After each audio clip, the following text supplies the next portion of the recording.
Talvez o título da mensagem de hoje poderia ser: Quando os sermões muito longos se tornam perigosos. E talvez eu não seja a pessoa mais adequada para pregar sobre o assunto.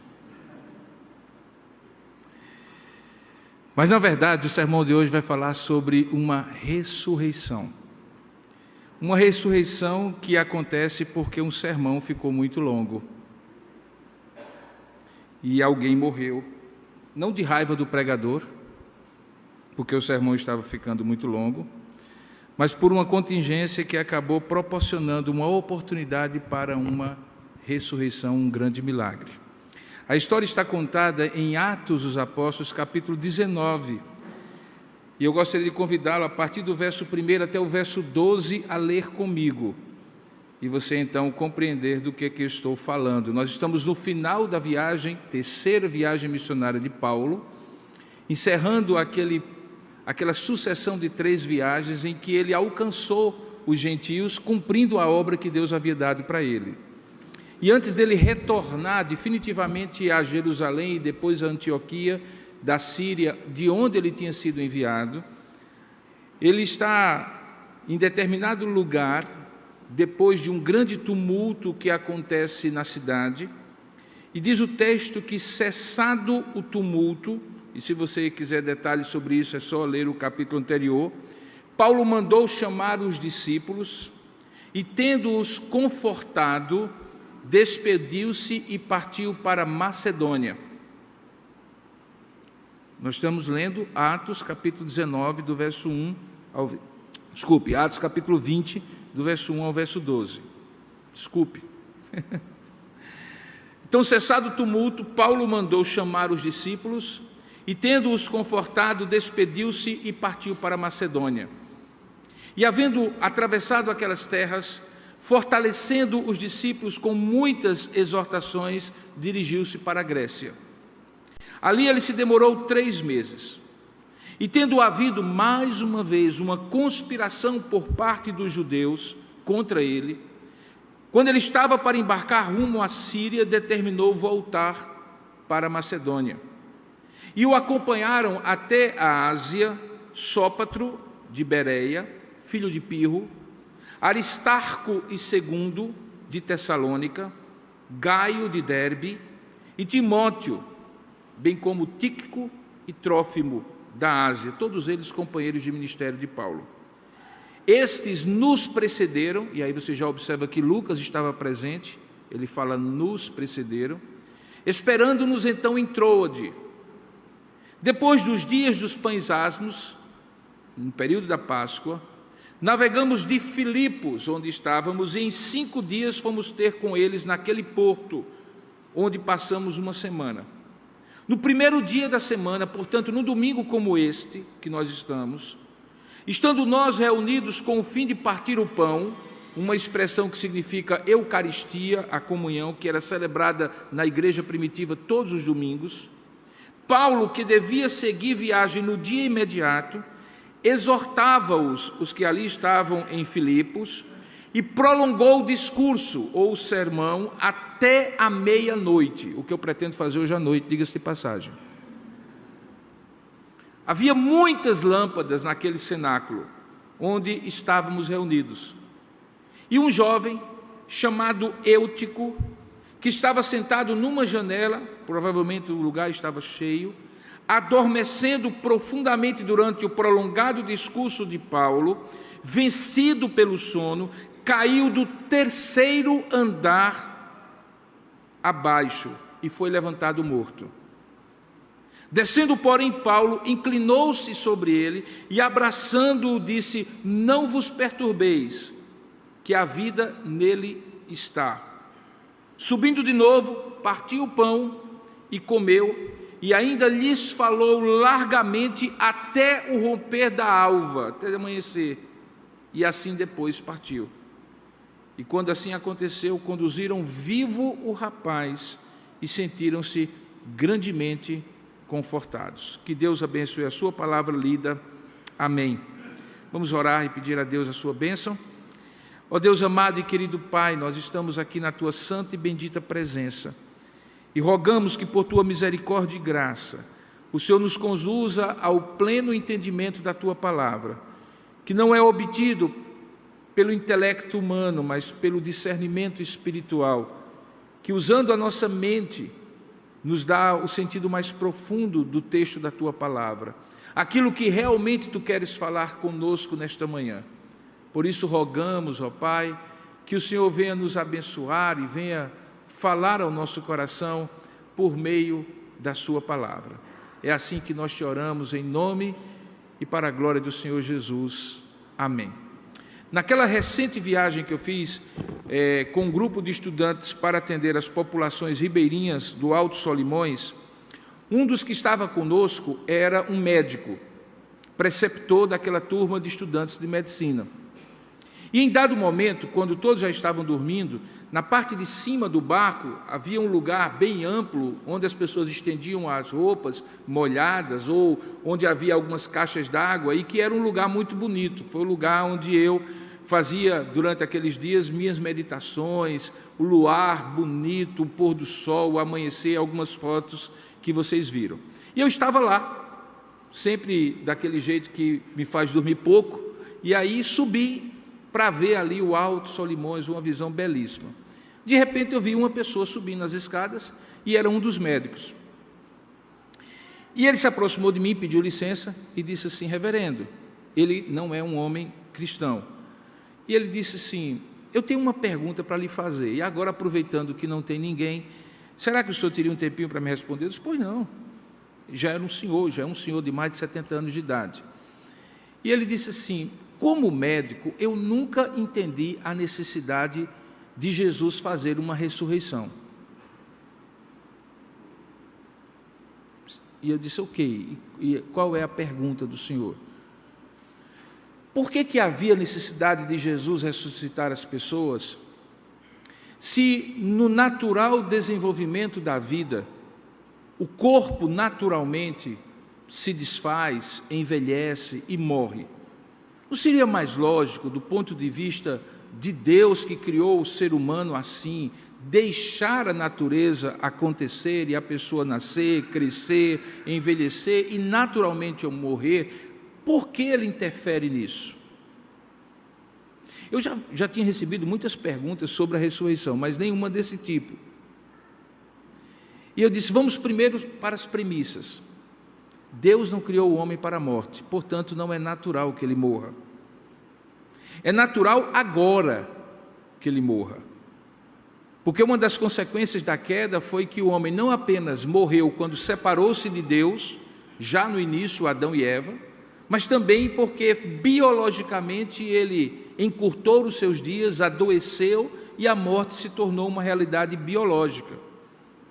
Então, aquilo que o senhor supõe que seria o natural e uma interferência indevida de Deus sobre a natureza, na verdade, é a ação do Deus que concede vida e que quis desde o início conceder vida eterna ao homem, e que só foi frustrado no seu propósito inicial, ainda que sob o controle dele, porque este homem pecou e a morte se tornou uma realidade. Então, primeiramente isso. Segundo, os casos de ressurreição de Jesus são casos em que, de certa maneira, se parecem com as curas de doenças. Uma ressurreição é uma interferência de Deus, uma intervenção de Deus, num caso extremo em que a doença provocou a morte, mas quando isso não aconteceu e Jesus curou cegos, curou coxos, aleijados, pessoas surdas, ainda que essas doenças não levassem à morte, mas eram expressões da morte, e Jesus curou. Então o senhor deveria também estranhar por que Jesus cura, e não apenas porque Jesus ressuscita. E em terceiro lugar, há muitos mais casos, se o senhor conseguir entender toda a amplitude de pessoas. Por exemplo, só para o senhor ter uma ideia, na multiplicação dos pães havia 5.000 homens, contando mulheres e crianças, talvez chegasse a 10.000. Então Jesus sempre estava circulado por muitas pessoas, milhares de pessoas. Mas quando você vai lá no Novo Testamento, você descobre que a quantidade de casos que o Novo Testamento registra de ressurreições de Jesus não passam de alguma coisa como 5 casos: a filha de uma viúva, a filha de Jairo, Lázaro, muitos santos que haviam morrido depois da morte de Jesus, e que é descrito em Mateus 27, e o próprio Jesus, que ele mesmo ressuscitou, somente Lázaro, a filha de Jairo e o filho de uma viúva. Portanto, a ressurreição, sim, é uma extraordinária ação de Deus, e não uma ordinária que ele está ali, à torto e à direita, ressuscitando as pessoas. O fato é que a conversa se estendeu e a gente acabou amanhecendo o dia falando sobre as coisas de Deus. Aquela pergunta tinha uma inquietação por trás. E a inquietação por trás é: eu até acredito em Jesus histórico, aquele que os evangelhos descrevem, o líder religioso, o homem cheio de filosofias religiosas que ajudam a humanidade. Quem pode ser contra a amar a Deus acima de todas as coisas e ao próximo como a si mesmo? Quem pode ser contra a um princípio de dar aos outros aquilo que se espera que os outros deem? Quem pode ser contra alguém que diz: bem-aventurado é o que é pacificador, porque herdará a terra? Ninguém pode ser contra isso. Mas quando, assim como naquele caso daquele médico, o Jesus histórico precisa ser crido como Deus poderoso, que intervém na vida do homem, que salva o homem, que cura o homem, que ressuscita o homem, aí as mentes racionalistas da nossa época acham que aí é pedir demais. Mas o fato é, queridos, que os milagres da Bíblia, e especialmente as ressurreições, embora sejam embaraços para muitas pessoas, na verdade é impossível, como disse Robert Grant, é difícil achar qualquer grão que não seja milagroso nos evangelhos. Por exemplo, dos 661 versículos que se encontram nos evangelhos, só no evangelho de Marcos, melhor dizendo, 209, portanto, quase um terço dos versículos tratam de milagres. Nos 4 evangelhos, 35 milagres são atribuídos a Jesus, de modo que ele não somente pregou e ensinou, mas ele também curou, expulsou demônios e realizou muitos milagres. E mais do que isso, ele não somente fez isso, como deu autoridade aos seus discípulos, que depois se tornaram seus apóstolos, a fazer o mesmo em seu nome. Quando então chegamos a esse texto que nós acabamos de ler, a ressurreição de Eutico se encaixa perfeitamente como um daqueles milagres que, segundo C.S. Lewis, deve estar incluído na crença, porque a crença em Deus, segundo ele, inclui necessariamente a crença nos seus poderes sobrenaturais. É impossível, portanto, crer em Deus ou em Jesus Cristo como personagem histórico e não crer que ele é o personagem histórico, Deus encarnado, que opera milagres acima do que se espera do tradicional e do ordinário da vida. Portanto, quando aqui no livro de Atos, no capítulo 20, nós vemos a ressurreição de Eutico, a única ressurreição, além daquela que é descrita em Atos capítulo 9, de Tabita, 2 únicas ressurreições no livro de Atos, a gente precisa olhar para esse texto não apenas como uma narrativa do finalzinho da viagem, terceira viagem de Paulo, mas como um exemplo que Lucas está usando para demonstrar que, do começo ao fim, a vida de Paulo foi caracterizada como uma vida de Deus usá-lo como instrumento de milagres. E aqui é um exemplo disso. Se você voltar os seus olhos para o texto, você vai entender que Paulo, como nós lemos, estava encerrando a sua terceira viagem. Era um momento de despedida, por isso no verso 1, Deus diz, Lucas escreve que Paulo mandou chamar os seus discípulos, confortou-os, porque sabia que ele não estaria mais com eles, e despediu-se deles, partindo para a Macedônia. A partir desse momento é uma sucessão de despedidas que Paulo vai fazer, culminando com aquele que eu vou pregar hoje à noite, que é o sermão da despedida em Atos capítulo 20, quando ele se despede dos presbíteros da igreja em Éfeso, que o acompanharam durante 3 anos de ministério ali na Ásia Menor. Ele os conforta, despede-se e parte para a Macedônia. Da mesma maneira, quando ali chega, diz o texto no verso 2, que naquelas terras ele fortaleceu os discípulos com muitas exortações. Veja aí o verso 2. Havendo atravessado aquelas terras, fortalecendo os discípulos com muitas exortações. E aí dirige-se para a Grécia. Lá ele passa 3 meses. E como, mais uma vez, uma conspiração por parte dos judeus se levanta contra ele, ele parte para embarcar rumo à Síria. Mas antes disso, diz o texto, que ele navegou de Filipos e em 5 dias eles foram ter naquele porto, e naquele primeiro dia da semana, que seria provavelmente o último sermão pregado ali, em Filipos, Paulo reúne os irmãos para o fim, veja aí, o propósito de partir o pão. O partir o pão é a Eucaristia, mas na igreja primitiva, era mais do que simplesmente aquele momento do culto como nós temos hoje.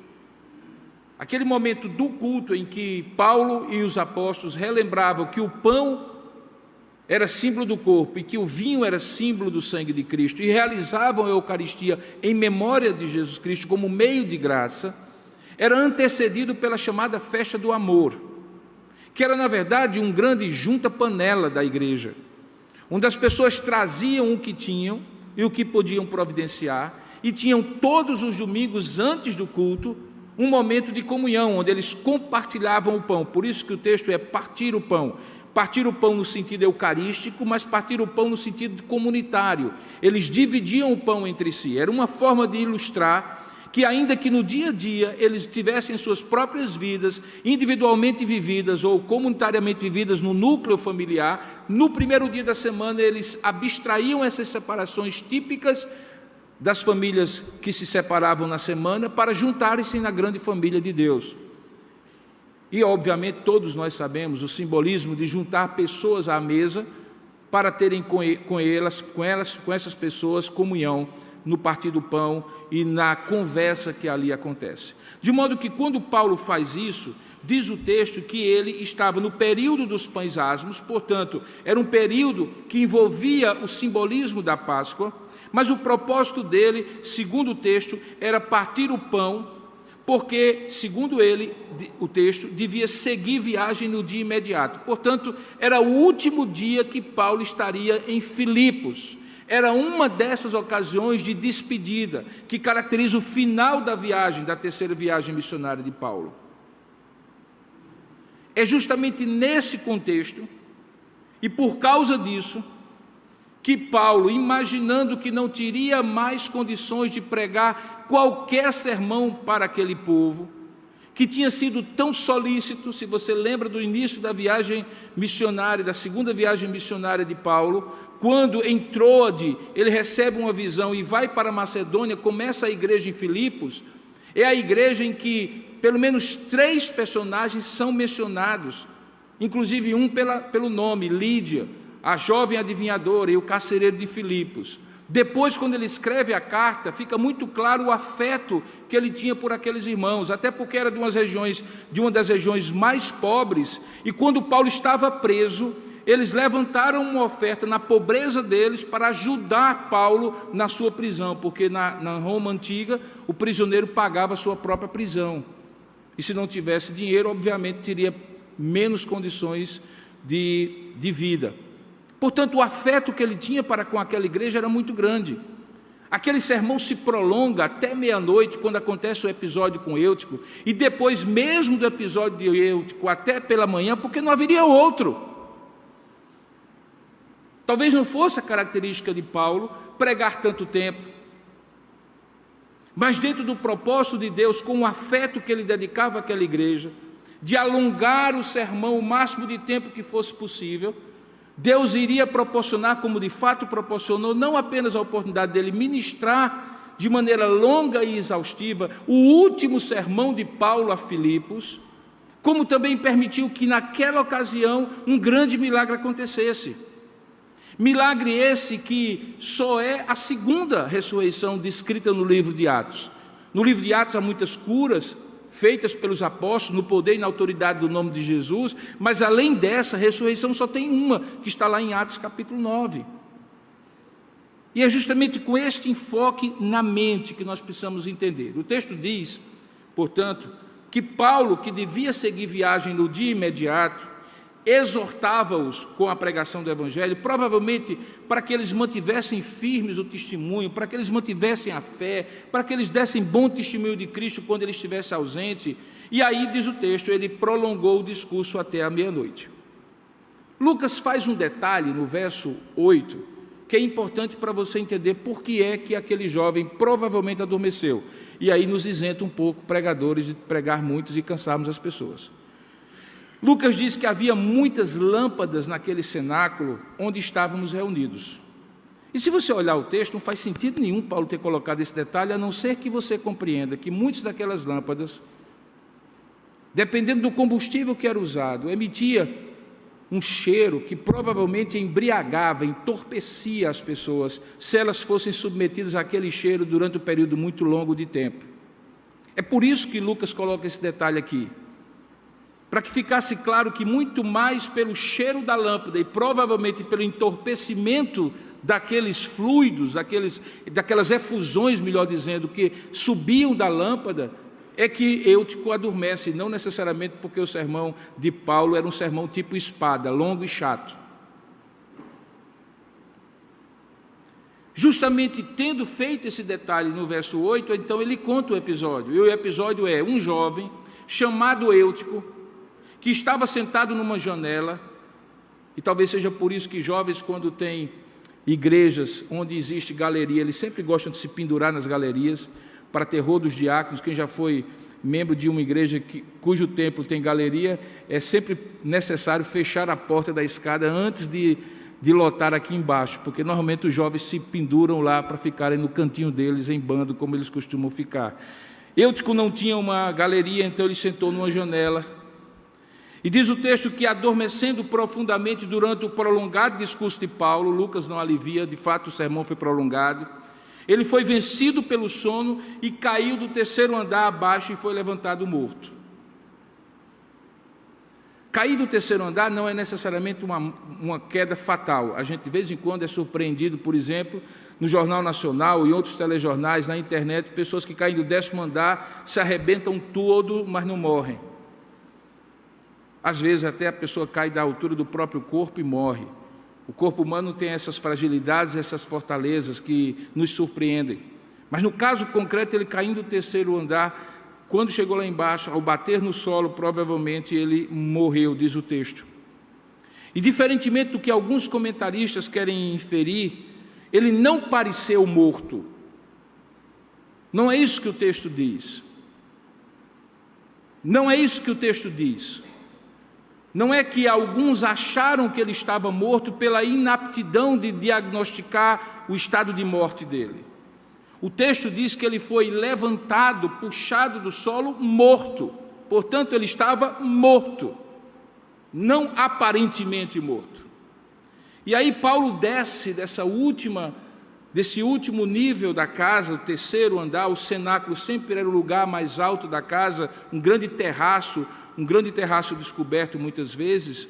Paulo se inclina sobre ele e imita um gesto que Jesus havia feito lá nos evangelhos, de abraçar aquela criança, de pegar pela mão e puxá-la, como Elias havia feito com o filho da viúva de Sarepta, quando ele se deita sobre aquela criança, e a vida, meio que de maneira incompreensível para nós, chega àquele corpo, é transmitida por aquele corpo, pelo toque do apóstolo, no caso lá do profeta e aqui de Paulo. Porque diz o texto que Paulo inclina-se sobre ele e, abraçando, imediatamente fala para as pessoas: não vos perturbeis, que a vida nele está. E tão é certa esta afirmativa de Paulo para ele e para os demais, que ele sobe e a festa continua lá em cima. Ele parte o pão, provavelmente celebra a Eucaristia, come junto com aqueles irmãos e continuam o sermão até amanhã, da meia-noite até amanhã. E depois ele parte para o restante da sua viagem de volta a Jerusalém. E o texto continua e conclui, dizendo, Lucas, conduziram vivo o rapaz e sentiram-se grandemente confortados. E é justamente sobre essa expressão, sentiram-se grandemente confortados, que eu gostaria de enfatizar a razão maior desse milagre. Porque, queridos, preste bem atenção, nenhum milagre acontece como um fim em si mesmo. Jesus não é um Jesus milagroso, os apóstolos não eram milagrosos, eles não tinham tarde do milagre, dia da milagre, culto do milagre. No ordinário, eles pregavam o evangelho, ministravam as pessoas, consolavam as pessoas, confortavam as pessoas. Eventualmente, quando havia necessidade, Deus os usava para curar as pessoas. Mas todas as vezes que há um milagre, que é a providência extraordinária de Deus, quando Deus quebra a sucessão natural dos fatos e intervém no tempo e na história para fazer algo extraordinário, isso não é um fim em si mesmo. Sempre tem um propósito. É em função de algo. Nos evangelhos, claramente os milagres eram em função da pregação do evangelho. Seja para despertar o apetite espiritual das pessoas para ouvir a mensagem, seja para comprovar a mensagem, dizendo, está vendo, há poder aqui, e não apenas palavra, há prática, e não apenas teoria. Nesse caso, fica muito claro pelo comentário de Lucas, que o milagre foi instrumento de Deus para conforto daquela igreja. Porque o texto diz, então conduziram vivo o rapaz e sentiram-se grandemente confortados.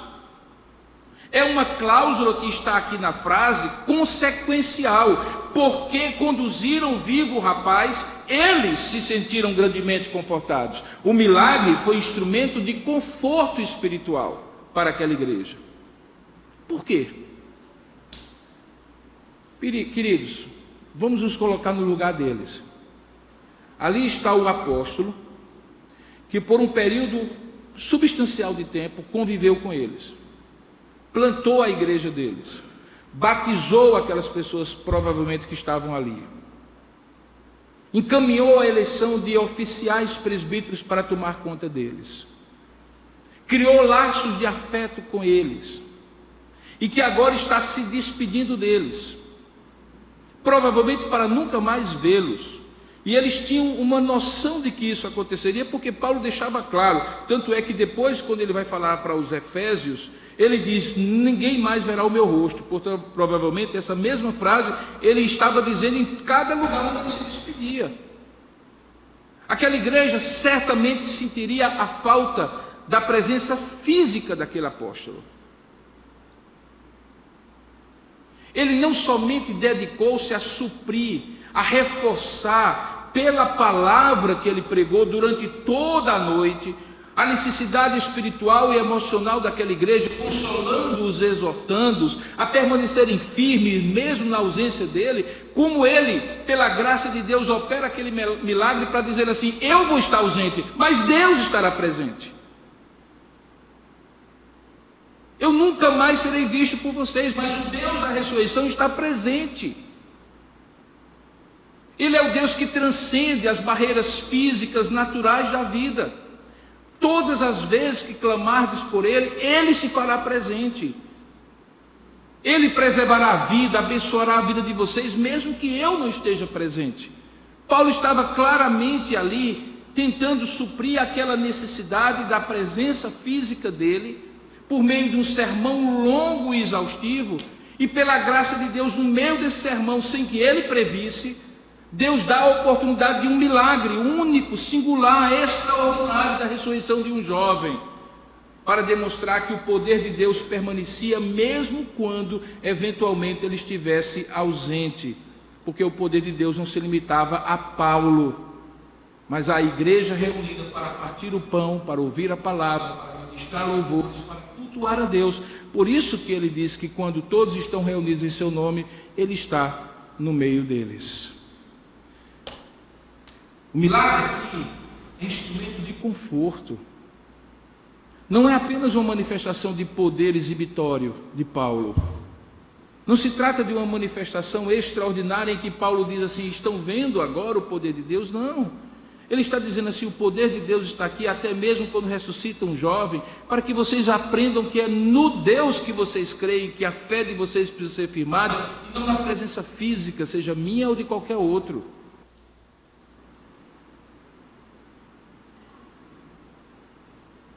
O que nós deduzimos desse episódio? Tão curtinho, mas tão rico em significado para aquele momento da narrativa de Lucas.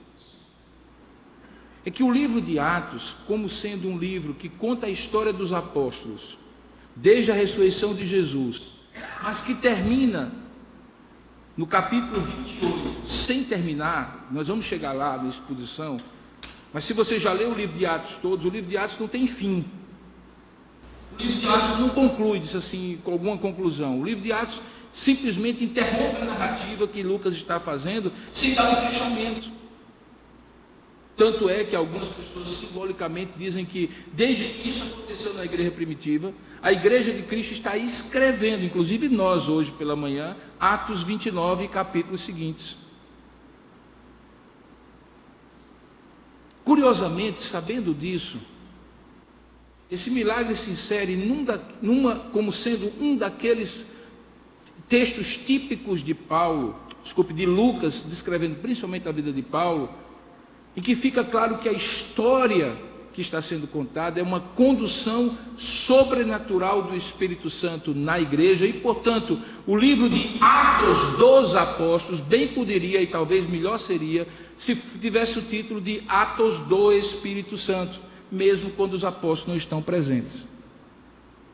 É nesse sentido que você precisa entender porque é que Lucas faz questão de registrar a quantidade de companheiros que a essa altura já acompanhavam Paulo. Veja aí logo no começo, diz que Sópater de Bereia, Aristarco II de Tessalônica, Gaio de Derbe, Timóteo, Trófimo e Tíquico da Ásia, todos eles estavam junto com Paulo e Lucas nessa viagem missionária. Quando você pega todos os companheiros de Paulo que ele descreve, tanto aqui como em outras partes das epístolas, você chega a quase 16 nomes de companheiros de Paulo, alguns dos quais estavam fazendo missão para um lado, enquanto o apóstolo estava para outro. E aquela igreja do primeiro século acostumou-se a entender que o mais importante não era que o apóstolo estivesse presente ou que um companheiro de ministério dele estivesse presente. Lá na frente eles começaram até a entender que Paulo também estaria presente, Deus estaria presente, até quando eles recebessem uma epístola de Paulo, como ele escreveu várias. Por que tudo isso, queridos? Para demonstrar que, na verdade, a história de Atos dos Apóstolos, ou a história da igreja, ou a história desta comunidade de 22 anos, é uma história do Espírito Santo usando homens, e não de homens apenas. Porque a nossa fé não pode estar arraigada nem em apóstolos Paulos, nem em apóstolos Pedros, nem em homens. A igreja foi confortada quando compreendeu isso, quando esse homem sair do nosso meio, mesmo assim, Deus estará presente, porque é um Deus vivo, que ressuscita até mesmo mortos. Isso é importante para aquela igreja. Era importante para entender e era importante para vivenciar uma fé saudável em Jesus Cristo e não no apóstolo. Portanto, quando nós olhamos o contexto atual de ministérios cada vez mais personalizados, em que as pessoas muitas vezes se referem a igrejas locais como a igreja do pastor A, do pastor B, do pastor C, é porque talvez está havendo uma necessidade de entender que a igreja nem é do pastor A, nem do pastor B, nem do pastor C. A igreja de Cristo e o pastor A, B ou C são apenas e tão somente meros instrumentos nas mãos dele. Quando Paulo prega esse sermão longo e opera o milagre da ressurreição, ele está ao mesmo tempo vinculando afetivamente aquela igreja a ele, mas ao mesmo tempo desvinculando aquela igreja espiritualmente a ele. E você compreende que existe saúde nisso, quando você está emocionalmente e afetivamente vinculado a homens, mas não espiritualmente vinculado a homens. quando você espiritualmente está vinculado a Deus, ainda que afetivamente vinculado a homens, porque isso é saúde. Paulo coloca lá para os Coríntios, quando uma grande divisão se estabeleceu na igreja, ele dizia: eu sou de Paulo, eu sou de Cefas, eu sou de Apolo. Ele colocou isso muito claro. Quem é Paulo? Quem é Cefas? Quem é Apolo? São só instrumentos de Deus. Um planta, o outro colhe, outro joga água, adubo e a planta cresce. São apenas, diz o texto, cooperadores com Deus. A palavra grega é sinergos, significa aqueles que trabalham em sinergia com Deus. Mas a energia, a erga, o poder é de Deus e não deles. Portanto, a igreja não pode nem deve, a igreja de Filipos ou qualquer outra, personalizar a sua vida espiritual em dependência de homem algum, ainda que afetivamente e emocionalmente ela esteja vinculada aos seus pais na fé, aos homens e mulheres que cuidaram deles espiritualmente. Paulo ensina isso, e isso os confortou e os amadureceu como igreja. Isso foi fundamental. Fazer ao contrário disso é colocar a nossa fé em homens e fazer a nossa vida espiritual depender de homens. E quando nós fazemos isso, nós nos tornamos idólatras de homens.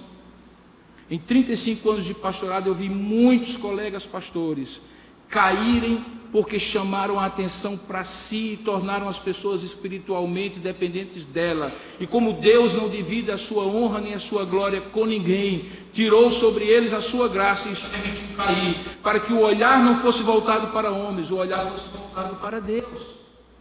É ruim para a igreja, é ruim para o pastor, é ruim para o líder.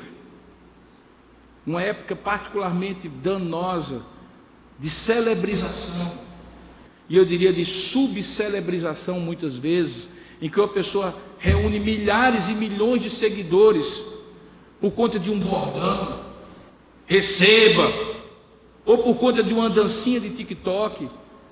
Uma coisa que não pode acontecer para nós é nos tornarmos pessoas célebres que têm milhares de seguidores nossos. Você pode ter até milhares de seguidores nos seus perfis sociais para pregar o Evangelho, para falar de Jesus, mas não tornar seguidores em fãs e pregadores em celebridades. Isso é danoso para a vida da igreja.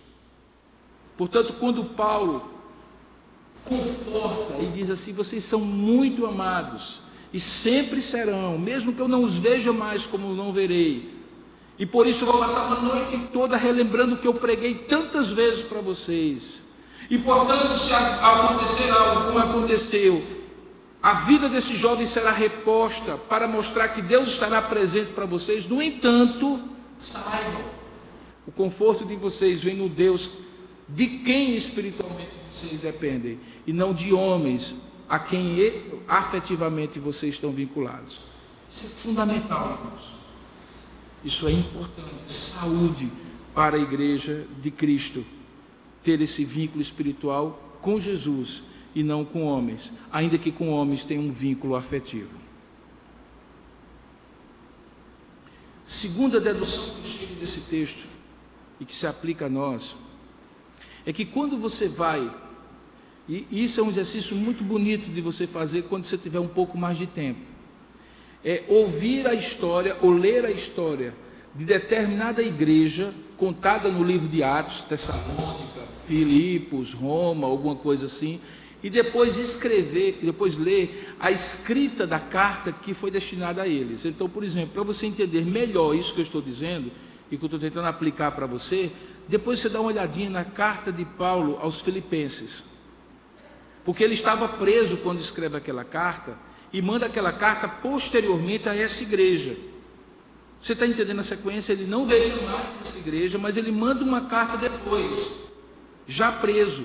E aí você vai entender o coração do apóstolo nesta escrita da carta, quando ele se dirige àqueles irmãos que estão ali, esses que estão aqui, que nunca mais tinham visto ele, só tinham agora a literatura que ele escrevia. E quando você vai lá na carta aos Filipenses, ele faz algumas afirmativas que são absolutamente maravilhosas. Ele diz e a gente sabe que essa carta é uma carta que versa em torno da alegria cristã. Ele diz assim: vós sois as razões da minha alegria ministerial. Se você vai lá a Filipenses, está muito claro o afeto que Paulo tinha, mas principalmente o afeto pelo progresso e amadurecimento espiritual daquela igreja. A relação paternal que Paulo tinha com a igreja de Filipos é semelhante a uma relação saudável que todo pai ou mãe aqui deve ter com seus filhos. Nós não criamos nossos filhos para ficarem dentro de casa o resto da vida, dependente de nós. Por mais que esse seja um desejo inconsciente nosso. Tanto é que quando eles começam a crescer, nós começamos a dizer assim: não cresça não sai de perto de painho não sai de perto de manhã não. Mas eles saem. Eles batem asas. E diferentemente do que alguns aí fora dizem, que nós criamos os filhos para a vida, nós não criamos os filhos para a vida. Nós criamos os filhos para Deus, na vida que Deus tem para eles. Mas nós precisamos dizer assim: está na hora de sair.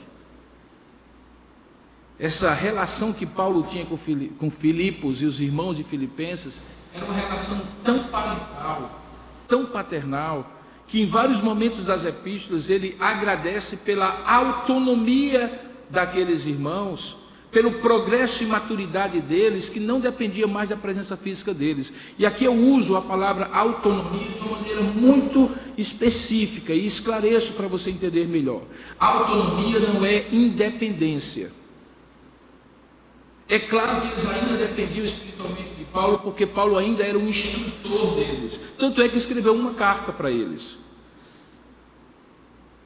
Eles eram autônomos porque aquilo que eles tinham primeiramente ouvido e que precisavam que alguém dissesse que eles deveriam fazer, agora eles já faziam por consciência própria. Autonomia, seja moral ou espiritual, é quando ninguém precisa me dizer o que fazer, porque eu já aprendi. E porque eu aprendi, eu faço porque é certo para mim e não para o outro.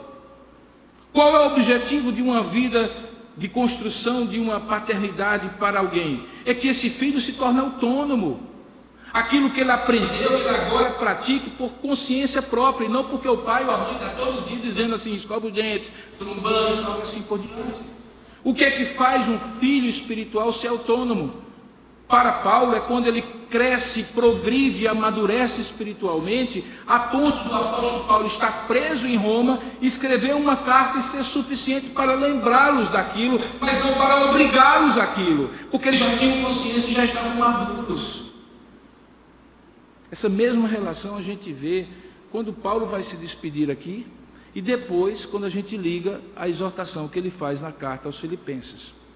Portanto, irmãos, chegando à conclusão da nossa mensagem, esse sermão que poderia ser uma grande tragédia se torna uma grande expressão de conforto e de consolo para aquela igreja.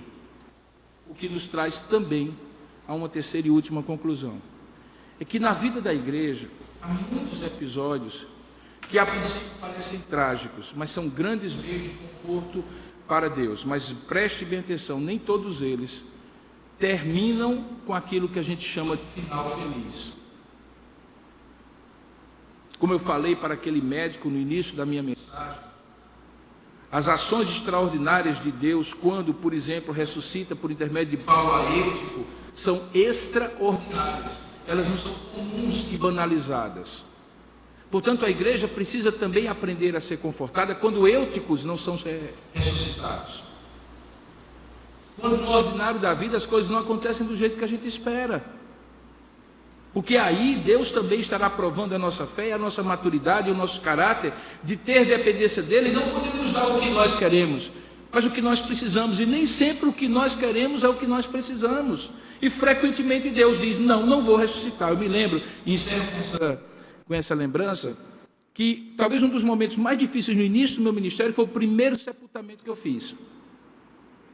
Muito jovem, na igreja Presbiteriana da Liberdade, morreu um oficial da igreja. Eu não me recordo agora se era um presbítero ou um diácono, mas era uma pessoa muito querida para a comunidade, aquela pequena comunidade ali em Campina Grande, que hoje é a igreja Presbiteriana da Liberdade. Naquela época era a segunda igreja de Campina Grande. E eu, muito jovem, fui ordenado com 21 anos e alguma coisa. eu fui fazer o primeiro sepultamento. E a família chorava muito, a igreja estava lamentando, e por um átimo de segundo, por um instantezinho mínimo, eu disse assim: imagine se eu ressuscitasse esse homem. Imagine como seria glorioso. Confesso que havia um tanto quanto de vaidade nisso aí. Imagina como o meu ministério vai crescer aqui, se eu logo começo ressuscitando gente, imagina só. Não vai precisar mais nem campanha evangelística, vai fazer fila. Mas mesmo na vaidade de um ministério iniciante, havia um desejo sincero de que, quem sabe, né? Como Paulo ressuscitou Eutico, como Jesus ressuscitou outros, como os profetas ressuscitaram gente, se Deus é o mesmo ontem, hoje, eternamente, por que eu não posso fazer agora? Ainda bem que Deus me conteve. Porque imagine só se eu tivesse ido no meu ímpeto e declarado para aquela igreja que aquele homem iria ressuscitar, deitado e abraçado sobre ele, dito assim: não vos perturbeis que a vida nele está. Das duas, uma. Ou não aconteceria nada porque não era propósito de Deus, como de fato não era, tanto é que o homem não ressuscitou, e eu seria não apenas envergonhado, mas o próprio nome do Evangelho seria descrido. Mas haveria uma coisa pior que poderia ter acontecido, era que o homem tivesse ressuscitado. E por que eu digo pior? Porque naquele... Eu não tenho uma resposta para isso. Desculpa, eu também não tenho uma resposta para isso. Essa eu nunca tinha passado. Mas, enfim, esses negócios são um perigo, viu? Fica quieto aí. Vocês ouviram? Mas por que eu digo que seria pior se aquele homem tivesse ressuscitado? Porque Deus fez uma coisa interessante. Naquele primeiro ano de ministério, naquela igreja que não era muito grande, morreram 17 pessoas. Aquele e mais 16. Eu nunca fiz tanto sepultamento em 35 anos de ministério como aquele primeiro. Tanto é que tinha um pastor muito antigo no presbitério da Borborema, que quando a gente prestou o relatório no presbitério, e eu coloquei 17 sepultamentos, ele disse assim: meu filho, é melhor você não continuar no ministério, porque ninguém vai lhe querer, porque qualquer igreja que você for, com essa retrospectiva, não vai lhe dar ministério. Imagina se o primeiro tivesse ressuscitado, e a expectativa de toda aquela comunidade é que os próximos 16 fossem todas ressurreições. Eu, você e todos os cristãos precisam entender que Deus conforta não apenas quando faz o que nós esperamos e o que nós desejamos, mas também quando Ele faz, e Ele sempre faz o que Ele quer, mesmo que seja contra o que nós queremos. Talvez a igreja de Filipos nunca mais viu uma ressurreição. Essa ficou tão marcada que Lucas registrou. E registrou com um propósito. Ela foi instrumento de conforto para aquela igreja. Que Deus aplique a sua palavra ao nosso coração. Vamos orar juntos? Ó Deus amado e querido Pai, em nome do Senhor Jesus nós te pedimos que esta palavra seja aplicada ao nosso coração segundo a necessidade de cada um de nós. Segundo aquilo que Tu queres, ó Pai, nos fazer lembrar nesta manhã, nos ensinar, talvez pela primeira vez, aplicar ao nosso coração aquilo que o texto nos ensinou. Nós te pedimos que seja a condição em que nós estivermos e a necessidade que tivermos, como igreja ou individualmente, que essa palavra de fato cale profundo ao nosso coração e permaneça em nós na medida em que formos refletir sobre ela, para que possamos de fato aplicar aquilo que aprendemos. Pedimos que o Senhor nos conforte como aquela igreja de Filipos foi confortada pela ministração da palavra de Paulo e também pelas expressões extraordinárias do Teu cuidado, do Teu conforto, na forma da providência regular e ordinária do dia a dia, do pão que não nos tem faltado, mas também das providências extraordinárias do Senhor, na medida em que nós também vemos milagres acontecendo. Fala ao nosso coração e nos ajuda a ter reforçado o nosso vínculo espiritual contigo e mantido os vínculos afetivos com aqueles que cuidam de nós espiritualmente. Sejam eles pastores, presbíteros, diáconos, professores de escola dominical, sejam irmãos mais maduros que fizeram parte da nossa existência. Nós oramos assim, em nome e para a glória do Senhor Jesus. Amém.